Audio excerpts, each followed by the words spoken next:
Hello guys, আজকে আমি যাব মন্দির। তো সকালে উঠে আমি করলাম স্নান স্নান করে হয়ে গেলাম আমি রেডি। তারপরে গেলাম আমি স্টেশনে। তো আমাদের ট্রেন চলে এসেছে। এই ট্রেনে করে আমি যাব মাধপুর। দেখতেই পাচ্ছ ট্রেনে কত ভিড় রয়েছে।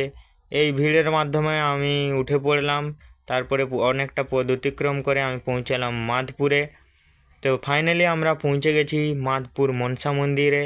দেখতে পাচ্ছ কেমন ভিড় রয়েছে। আমরা লাইনের মধ্যে দাঁড়িয়ে রয়েছি। আমার পুজো দেওয়া শেষ হয়ে গেছে, তো তোমাদেরকে মন্দিরটা দেখিয়ে দিই চলো। এই হচ্ছে প্রণামী বাক্স, যেখানে সবাই পয়সা দান করে মন্দিরের উন্নতির জন্য। আমার দুজন বন্ধু, তাদেরও পুজো দেওয়া শেষ হয়ে গেছে। এইখানে সবাই পুজো দেয়। আমিও আর আমার দুজন বন্ধু এখানে পুজো দিয়েছি। এখানে ফুল প্রসাদ সব এইখানেই দিতে হয়। তারপরে আমরা বেরিয়ে পড়লাম বাড়ির জন্য। সবাই চলে গেলাম। রেল লাইনে যেতে যেতে একটি ট্রেন চলে এলো। সেই ট্রেনটিকে পাস করিয়ে আমরা পৌঁছে গেলাম মাধপুর স্টেশনে। স্টেশনে কিছুক্ষণ অপেক্ষা করার পর আমাদের ট্রেন চলে এলো। সেই ট্রেনে করে আমরা গেলাম ঘর। তো এইখানে আমার মিনি ব্লগ শেষ করলাম। দেখা হবে নেক্সট ভিডিওতে।